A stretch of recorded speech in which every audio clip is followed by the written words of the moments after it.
Good morning to all of you. तो थोड़ी मेरी तबीयत खराब है, तो आज हम लोग सेल को एंड करेंगे। ठीक है, इसके बाद हम लोग मैं कुछ क्वेश्चंस दूंगी। नेक्स्ट क्लास में मैं सेल से रिलेटेड कुछ क्वेश्चन दूंगी जिसके आप प्रिपरेशन करना। ठीक है, खुद से आंसर लिखने की कोशिश करना। मैं उस क्वेश्चन के ओरली समझा दूंगी, हर एक क्वेश्चन को ओरली समझा दूंगी। आप उसके खुद से आंसर अपने अकॉर्डिंग करना। ठीक है, तो आज हम लोग का टॉपिक है माइटोकॉन्ड्रिया, प्लास्टिड्स, सेल डिवीजन। ठीक है, तो आज हम लोग शुरू करते हैं माइटोकॉन्ड्रिया से। तो माइटोकॉन्ड्रिया के बारे में आप लोग 9th में, 8 में, 7 में भी आई थिंक सुना ही होगा। ठीक है, तो माइटोकॉन्ड्रिया क्या होता है, तो आप लोगों को पता है कि माइटोकॉन्ड्रिया अगर पढ़ा है तो सुना होगा कि इसको power house of the cell कहते हैं। क्या कहते हैं? Power house of the cell. क्यों कहते हैं power house of the cell? क्योंकि ये एनर्जी प्रोड्यूस करता है। हमारा जो बॉडी काम करता है, मैं ऐसे जो चल रही हूँ, उठ रही हूँ, खा रही हूँ, पी रही हूँ, घूम रही हूँ, एक्सरसाइज कर रही हूँ, कुछ भी फिजिकली मैकेनिकली, और जो हमारा सेल है अंदर में काम कर रहा है, डाइजेशन करा रहा है, ये सब किसकी वजह से करा रहा है? उसको एनर्जी चाहिए होता है। और ये जो एनर्जी हमें कौन प्रोड्यूस करता है? ये हमारे सेल्स में जो माइटोकॉन्ड्रिया होता है वो इस एनर्जी को प्रोड्यूस करता है। जब हम लोग क्लास 10th में जाएंगे तो मैं ब्रेकडाउन ऑफ ग्लूकोज पर आऊंगी, उसमें आपको पता है होगा कि ये एनर्जी कैसे प्रोड्यूस होती है। ठीक है, ये एनर्जी कैसे माइटोकॉन्ड्रिया में बनता है। ठीक है, तो माइटोकॉन्ड्रिया के दो मेम्ब्रेन होते हैं। माइटोकॉन्ड्रिया के दो मेम्ब्रेन होते हैं। एक होता है आउटर जो कि पोरस होता है, ठीक है, नरिशमेंट करता है। दूसरा क्या होता है? इनर जो फोल्डेड होता है। दूसरा क्या होता है? इनर जो फोल्डेड होता है। ये फोल्डेड होता है इसलिए ताकि ये उसके सरफेस एरिया को बढ़ा दे, ताकि वो सरफेस एरिया को क्या करे? बढ़ा दे। इनर जो फोल्ड होता है ना, ये माइटोकॉन्ड्रिया के अंदर जो फोल्ड होता है वो उसके सरफेस को बढ़ा दे ताकि एटीपी के जनरेशन के लिए ज्यादा से ज्यादा एटीपी जनरेट हो सके, ज्यादा से ज्यादा एरिया मिल सके। ठीक है ना? तो और ये जो एटीपी होता है, ये जो एटीपी होता है इसको बोलते हैं एडिनोसाइन ट्राई फॉस्फेट। ठीक है, ये जो एटीपी होता है इसको एनर्जी करेंसी ऑफ सेल कहा जाता है। सेल्स एनर्जी करेंसी कहा जाता है। ठीक है, जैसे लाइफ को सरवाइव करने के लिए हमें पैसे की जरूरत होती है, करेंसी की जरूरत होती है, वैसे हर बॉडी को फंक्शन करने के लिए, किसी भी तरह के फंक्शन करने के लिए इस एनर्जी की जरूरत होती है, एटीपी की जरूरत होती है। इसी के लिए इसको एनर्जी करेंसी भी कहा गया है। यूज फॉर सेलुलर एक्टिविटी, जैसे कि मैंने बताया, ये एटीपी का यूज क्या है? सेलुलर एक्टिविटीज कराना, मैकेनिकल वर्क कराना। ठीक है, they possess there own DNA and ribosomes enabling protein synthesis. देखो, अब माइटोकॉन्ड्रिया, सेल के पास न्यूक्लियस में डीएनए है, लेकिन सेल के पास जो माइटोकॉन्ड्रिया है उसके पास भी अपना डीएनए है। ठीक है, और क्या है? Ribosome. It also have ribosome and DNA. और ये जो राइबोसोम से ये क्या इनेबल करता है? प्रोटीन के सिंथेसिस को आगे बढ़ाता है। क्या करता है? इनेबल करता है, स्टार्ट कराता है। ठीक है, तो हमने माइटोकॉन्ड्रिया देख लिया, अब इसका स्ट्रक्चर देख लेते हैं। ये माइटोकॉन्ड्रिया का मैंने रफली स्ट्रक्चर बनाया है। इसमें क्या है? ये जो सरफेस है ये इसका आउटर मेम्ब्रेन है। क्या है? Outer membrane. जो हमने क्या पढ़ा था कि पोरस है। क्या है? पोरस है। ये आउटर मेम्ब्रेन है। ये इनर मेम्ब्रेन है जो फोल्डेड है। इनर मेम्ब्रेन क्या है? फोल्डेड है। और ये क्या काम कराता है? फोल्डेड होने की वजह से सरफेस एरिया बढ़ाता है ताकि आप ज्यादा से ज्यादा एटीपी को, एनर्जी को प्रोड्यूस कर सके, जनरेट करा सके। ठीक है, इसके अंदर क्या होता है? माइटोकॉन्ड्रिया के पास खुद का राइबोसोम्स होता है, खुद का सर्कुलर डीएनए होता है। आगे जाके पढ़ोगे सर्कुलर डीएनए के बारे में। इसके बाद भी सिस्टर्न होते हैं। कल मैंने गोल्गी अपरेटस में पढ़ाया था सिस्टर्न क्या होते हैं। तो एक के ऊपर स्टैक्स लाइक, यानी कि जैसे रैक होता है, अरेंज होता है, उसको हम लोग सिस्टर्न बोलते हैं। ठीक है, और मैट्रिक्स। तो ये हो गया इसका इनर मेम्ब्रेन स्पेस। ये वाला जो हो गया इसका क्या हो गया? इनर मेम्ब्रेन स्पेस हो गया। तो ये माइटोकॉन्ड्रिया का रफली डायग्राम है, ठीक है। उसके बाद हम लोग पढ़ेंगे प्लास्टिड्स, जो मेनली प्लांट में ही पाए जाते हैं, ठीक है ना। There are 3 types of plastids. How many types of plastids? There are 3 types of plastids. First is chromoplast, second is chloroplast and third one is leucoplast. अब क्रोमोप्लास्ट क्या होता है? तो ये कलर्ड प्लास्टिड होते हैं। प्लांट में जो सुंदर सुंदर फ्लावर होते हैं, अलग अलग कलर के होते हैं, तो ये कलर कहाँ से मिलता है? ये कलर उनको क्रोमोप्लास्ट से मिलता है। प्लांट में जो प्लास्टिड होते हैं उनके पास क्रोमोप्लास्ट होता है। वो क्रोमोप्लास्ट का काम क्या होता है कि फ्लावर को कलरिंग करना, कलर देना, ठीक है। उसके बाद आता है क्लोरोप्लास्ट। क्लोरोप्लास्ट के पास भी क्रोमोप्लास्ट होता है जो कंटेन करता है क्लोरोफिल। क्लोरोप्लास्ट के पास भी क्या होता है? क्रोमोप्लास्ट होता है जो कि कंटेन करता है क्लोरोफिल। आपको पता है क्लोरोफिल क्या? ग्रीन कलर का पिगमेंट है जो प्लांट में पाया जाता है और जो फोटोसिंथेसिस को इनेबल करता है, ट्रैप करता है सनलाइट की एनर्जी को और फोटोसिंथेसिस को आगे कराता है, ठीक है।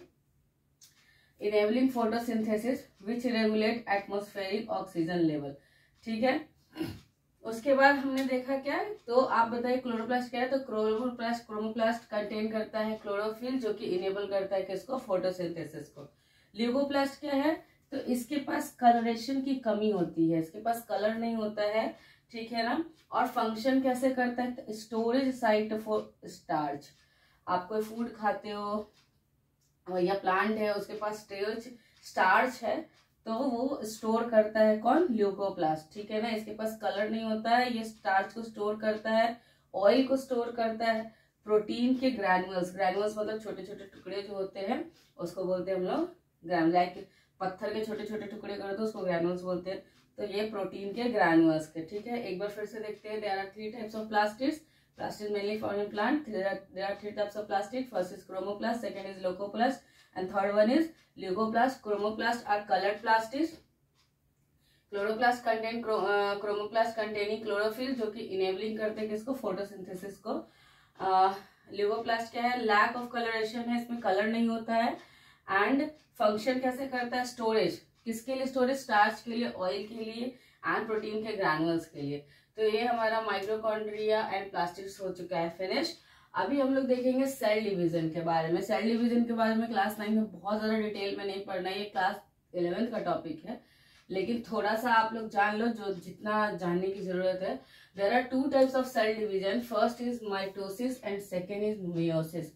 There are 2 type of cell division. Cell जब डिवीजन करता है, सेक्सुअली डिवीजन करे, जब एक जाइगोट से एक बेबी डेवलप हो जाता है, ठीक है, या फिर जो मैकेनिकल इंजर हो गया या कट गया और वहां पे सेल डिवाइड हो रहा है, तो ये सेल डिवीजन जो डिवाइड होकर न्यू सेल बना रहा है, तो ये जो सेल डिवीजन होता है ये 2 तरीके से होता है। एक होता है माइटोसिस, एक होता है मियोसिस। माइटोसिस हमेशा क्या इन्वॉल्व करता है? Division of body cell. ये हमेशा वहां काम करेगा जहां, जैसे आपको यहाँ कट गया या आपके एक्सीडेंट्स हो गए, आपका बॉडी का किसी का हिस्सा डैमेज हो गया, तो वो जो रिकवर पार्ट होगा वहां जो सेल रिकवर करेंगे वहां कौन काम करेगा? Cell division. कौन सा टाइप करेगा सेल डिवीजन का काम? माइटोसिस करेगा। लेकिन meiosis division of sex cell. जब सेक्स सेल डिवाइड होता है, जाइगोट डिवाइड होता है, मल्टी सेलुलर ऑर्गेनिज्म बनने लगता है सिंगल सेल ऑर्गेनिज्म से, तो ये कौन काम कराता है? ये कौन से डिवीजन से होता है? ये मियोसिस की वजह से होता है, ठीक है ना। और माइटोसिस में हमेशा क्या प्रोड्यूस होता है? Identical daughter from single parent cell. जो सेल है उससे आइडेंटिकल एक दूसरे मतलब सेम डॉटर प्रोड्यूस होगी। 2 सेल प्रोड्यूस हुआ तो दोनों पहले वाले सेल से जैसा ही होगा। लेकिन ये क्या मियोसिस में क्या होता है? ये जो होता है ये प्रोड्यूस करता है जेनेटिकली यूनिट फ्रॉम पेरेंट, ठीक है ना। मतलब कि पेरेंट एंड कंटेन करता है सिर्फ हाफ डीएनए, ठीक है। आप जान ही रहे हो सेक्स क्रोमोसोम से अगर बेबी डेवलप हुआ है तो उसमें पेरेंट के कुछ कैरेक्टर्स आते हैं और डीएनए भी क्या आते हैं? हाफ आते हैं, ठीक है ना। लाइक 46 क्रोमोसोम होता है तो 23 ही आते हैं मदर और फादर से, तो डीएनए भी क्या आता है? हाफ आता है, ठीक है।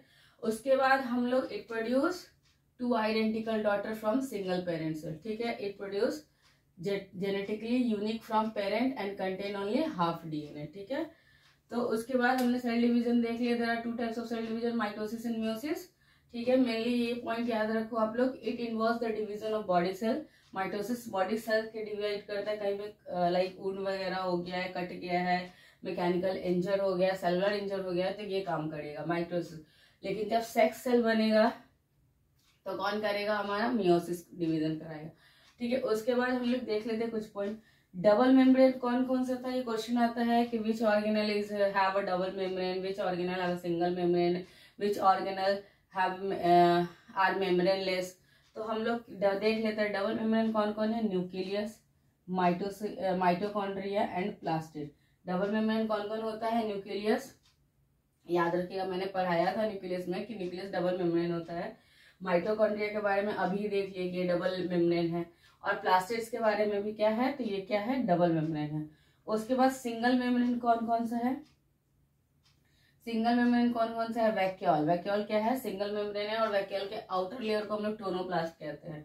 ठीक है, लाइसोसोम, सुसाइडल बैग, फिर गोल्गी एपरेटस, ये पैकेजिंग स्टोरिंग करता है ना। फिर हो गया एंडोप्लाज्मिक रेटिकुलम। मेम्ब्रेनलेस, जिसके पास कोई मेम्ब्रेन नहीं होता है, वो हो गया राइबोसोम और सेंट्रोसोम। ठीक है, तो हमारा टॉपिक हो गया सेल खत्म। मैं कल कुछ क्वेश्चंस कराऊंगी सेल से रिलेटेड, तो आप उस क्वेश्चन का, क्योंकि मेरे पास वैसा प्रॉपर अरेंजमेंट नहीं है, वरना मैं क्विज भी करा सकती थी, बट मैं एक दो क्विज ओरली भी बोलूंगी या फिर मैं लिख दूंगी। और मैं ज़्यादा से ज़्यादा मेनली मैं क्वेश्चंस पे बिलीव करती हूँ। और आप जब क्वेश्चन जब टॉपिक पढ़ लेते हो ना, तो उस टॉपिक के क्वेश्चंस लॉन्ग करने की कोशिश करो, कि व्हाट मेनली डिफरेंसेस याद करने की कोशिश करो, लॉन्ग लॉन्ग पॉइंट्स याद करने की कोशिश करो। जब हम लॉन्ग पॉइंट्स और डिफरेंसेस पढ़ना शुरू कर देते हैं ना, तो what is the difference between this, what is the difference between this, right the differences between this. ठीक है ना, तो ऐसे करके जब हम पॉइंट्स को करते हैं ना रिमेम्बर, डिफरेंसेस निकाल निकाल के, या right in brief about mitochondria, ऐसे करके, तो हमें ऑब्जेक्टिव्स के भी आंसर आ जाते हैं, हमें स्मॉल क्वेश्चंस के भी आंसर आ जाते हैं, और हम लॉन्ग क्वेश्चंस के भी आंसर देने को एबल हो जाते हैं। ऊपर से आप क्वेश्चंस पहले खुद बनाओ। टॉपिक जब आप रिवाइज करते हो ना, तो हर टॉपिक को आप पहले क्वेश्चन बना लो, और फिर उसी क्वेश्चन को उसमें आंसर करने की, उस टॉपिक को आंसर करने की कोशिश करो। ऐसे ना ज्यादा याद रहता है, ज्यादा मेमोराइज करने में आसान होता है, इजी होता है। तो पहले क्वेश्चन बनाओ। अब मान लो मैं माइटोकॉन्ड्रिया का रिवीजन, प्लास्टिड का रिवीजन करने को बैठूं, तो मैं पहले इसके क्वेश्चंस बना लूंगी कि व्हाट इज माइटोकॉन्ड्रिया, या फिर right brief note on mitochondria. तो मैं सारे पॉइंट्स को ऐसे से दूंगी। अगर मैं ऐसे पॉइंट्स को दे दूंगी, या आप अपने तरीके से पॉइंट्स को दे देंगे, तो आपको ये याद करने में आसानी होगा। इससे आपको which organelles of cell produce ATP, तो आपको जब आप ऐसे याद करोगे लॉन्ग क्वेश्चंस में, तो आपको फटाक से याद आएगा कि अच्छा एटीपी एनर्जी देता है हमें। तो ठीक है, जब which cell organelle have their own DNA, तो आप वैसे याद कर सकते हो कि माइटोकॉन्ड्रिया। ठीक है ना, तो ऐसे लंबे क्वेश्चंस करने से ना आपको आसान हो जाएगा कि हमें पढ़ना कैसे है। ठीक है, तो कल हम लोग क्वेश्चंस करेंगे। इसके बाद मैं टिश्यू भी स्टार्ट करूंगी, और लाइफ प्रोसेस क्लास 10 के टॉपिक्स को भी शुरू करूंगी, दोनों स्टार्ट करूंगी। ठीक है, तो आप लोग एक बार रिवाइज कर ले।